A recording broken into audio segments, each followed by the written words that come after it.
Hai keponakan, apa kabar kalian? Mudah-mudahan selalu dalam keadaan sehat.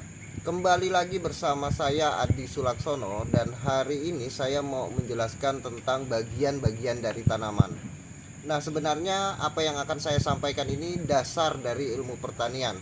Nah, dasar itu sangat penting untuk kalian ketahui agar pertanyaan remeh-temeh tidak lagi muncul ataupun tidak lagi kalian lontarkan kepada saya. Nah, eh, ilmu dasar itu ibaratnya mata Sharingan jika dalam film Naruto yang dimiliki oleh Sasuke.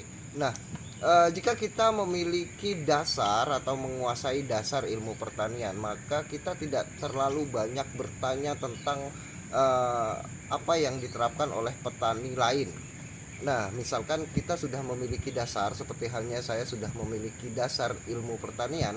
Ketika saya melihat sebuah video tentang satu sistem pertanian yang mereka terapkan, saya tidak perlu banyak bertanya karena saya sudah memiliki dasar tersebut.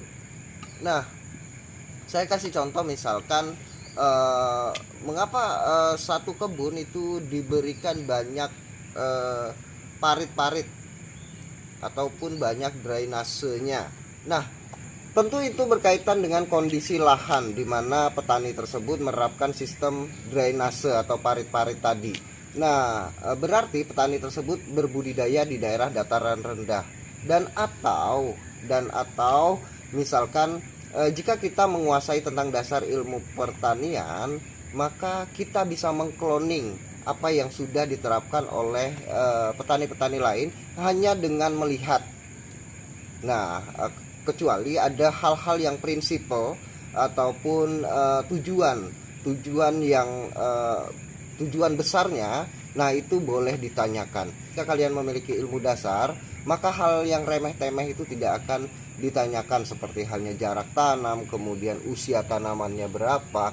Nah, itu tidak akan kalian lontarkan karena kalian jika memiliki dasar tahu mengapa seseorang petani itu menerapkan menanam dengan jarak tanam 3x3, atau misalkan jarak 4x4, atau misalkan membuat drainase yang banyak, atau membuat sebuah terumbukan, atau dengan menggunakan irigasi dengan teknologi yang baik. Nah, itu tidak akan kalian tanyakan, namun yang kalian tanyakan lebih kepada strategi dari petani tersebut dalam berbudidaya dan tentu memasarkan hasil produk pertaniannya. Nah, itu yang perlu kalian kejar sebenarnya. Nah, karena saya akan berbicara tentang dasar, atau saya akan memperkenalkan tentang bagian-bagian dari tanaman ini. Di sini saya sudah menyiapkan bibit dari tanaman jambu siumi pala, dan mungkin kameranya boleh mendekat. Nah, ini adalah bibit jambu siumi pala yang usianya kurang lebih 3 bulan setelah potong cangkok. Nah, di sini yang pertama kita harus mengetahui bagian yang pertama yakni akar. Dan yang kedua adalah batang, dan yang ketiga adalah daun. Kembali lagi ke akar. Nah, akar ini dibagi menjadi beberapa, ada akar serabut, akar tunjang, dan lain sebagainya. Nah, kemudian kita kembali ke batang. Batang ini terdiri dari cabang dan kemudian ranting. Lalu kemudian daun terdiri dari beberapa daun tua, daun yang sedang, terus kemudian daun muda atau tunasnya baru.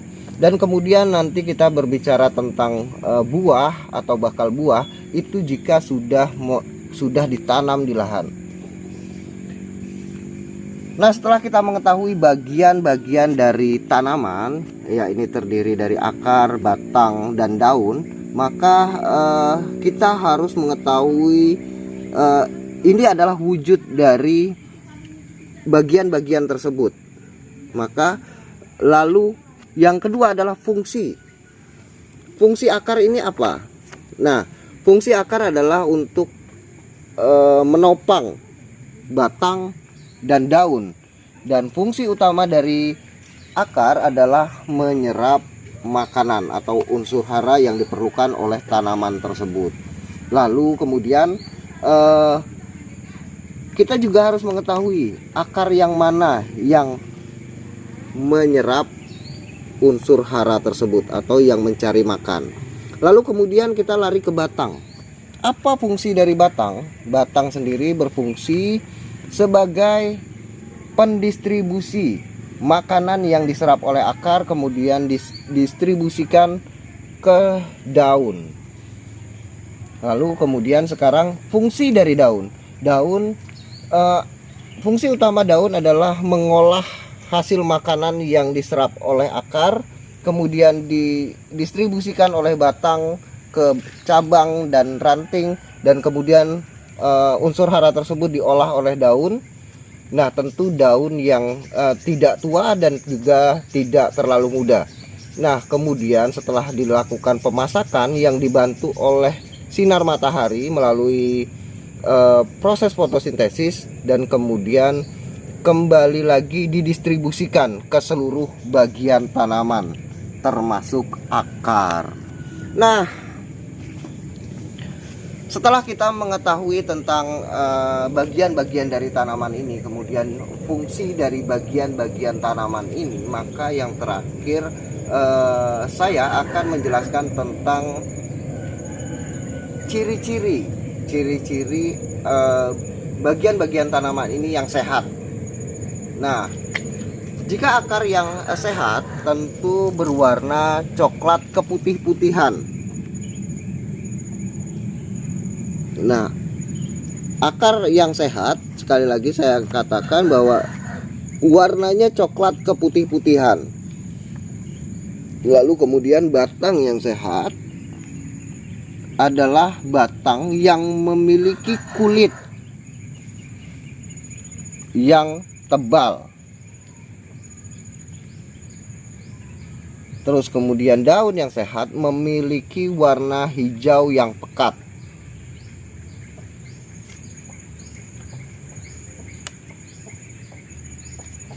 Nah, cukup sampai situ. Saya akan jelaskan sedikit. Nah, jika bibit ini ditanam di lahan, tentu kita tidak setiap waktu mengorek-ngorek tanah untuk mengetahui apakah akarnya sehat. Namun, untuk mengetahui akarnya sehat atau tidak, kita hanya perlu melihat batang, kemudian daunnya.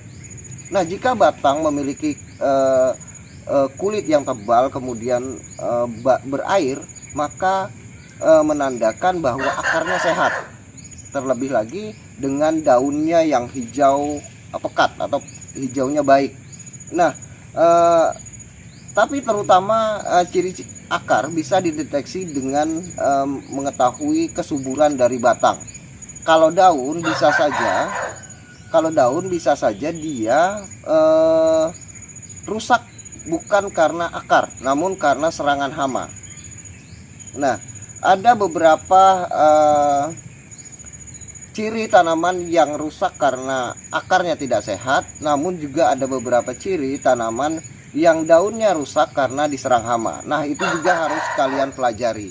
Nah, namun untuk sebagai pengantar saya tidak akan panjang lebar. Nah, sebenarnya akar sendiri bisa dikategorikan dalam beberapa bagian. Lalu kemudian batang juga termasuk kulitnya, terus kambiumnya, terus kemudian belum membahas tentang cabang dan ranting. Lalu kemudian belum lagi membahas tentang daun. Kriteria daun apa yang memasak unsur hara yang diserap oleh akar. Nah, sebenarnya penjabarannya begitu panjang dan lebar. Namun saya pastikan kalian cukup tahu bagian-bagian dari tanaman, kemudian wujudnya seperti apa, kemudian ciri-ciri akar yang sehat seperti apa, batang yang sehat seperti apa, nah kemudian daun yang sehat seperti apa. Nah, itu dasar yang harus kalian memang benar-benar lumat, harus kalian kuasai benar-benar agar begitu kalian memasuki tentang tema berikutnya, yakni tentang pemupukan, terus kemudian penanggulangan hama, terus kemudian memasuki fase generatif. Nah, itu tidak terlalu susah Nah, karena batang dan daun ini bisa sebagai indikator penjadwalan yang harus kita lakukan dalam melakukan pemupukan tanaman ini. Nah, setelah bagian-bagian tanaman ini, terus kemudian ciri-ciri bagian-bagian yang sehat itu seperti apa, lalu kemudian masuk ke media tanam. Nah, jika mungkin dekat, jika di dalam pot seperti ini, nah jika dalam pot seperti ini itu saya kasih tips kepada kalian, media tanamnya itu terdiri dari 3 bagian. Nah, 3 bagian, satu bagian itu tanah subur atau topsoil, kemudian satu bagian lagi adalah kompos atau pupuk kandang yang sudah difermentasi, dan setengah bagiannya lagi ini adalah sekam. Nah, mengapa ini adalah 3 unsur yang harus dipenuhi sebagai media tanam? Karena dengan komposisi yang tadi baru saja saya sebutkan itu sudah membuat tanaman atau bibit ini bertahan selama 1 tahun. Nah, juga menjaga kesuburan dari bibit tersebut. Nah, setelah kalian pastikan, kalian harus mempelajari lebih lanjut tentang bagian-bagian ini ataupun apa yang sudah saya paparkan tadi, baru nanti saya mudah untuk menjelaskannya ketika tanaman ini ditanam di lahan. Nah, akar seperti apa yang sehat di lahan, terus kemudian batang seperti apa sih yang sehat itu di lahan, dan daun seperti apa yang sehat, dan kemudian bagaimana cara mengeksekusi pemupukan dan lain sebagainya. Nah, mungkin cukup itu saja. Dan akhir video ini saya mau memperlihatkan, di sini saya sudah menyiapkan buah. Nah, ini buah dari jambu red diamond. Karena pada video kemarin saya lupa untuk membelah buah dari jambu red diamond ini. Namun saya malas untuk ke belakang mengambil buah jambu kristal merah jumbo atau mega merah.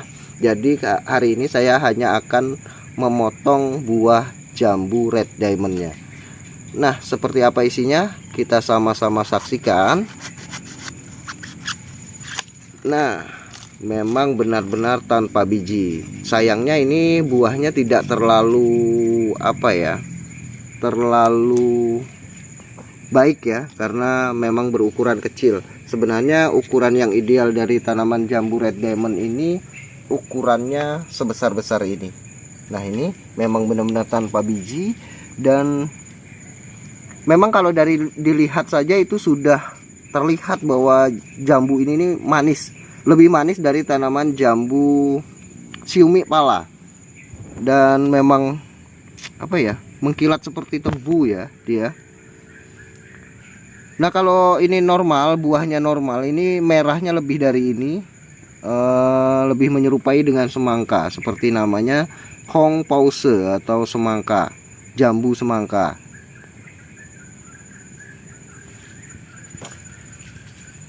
Nah, sudah panjang lebar saya jelaskan tentang bagian-bagian dari tanaman. Nah, ini adalah sebagai dasar yang harus memang kalian kuasai jika kalian ingin menjadi seorang petani atau pekebun. Terima kasih banyak sudah menyaksikan video saya kali ini. Salam buat keluarga Anda di rumah. Saya Adi Sulaksono. Sampai jumpa.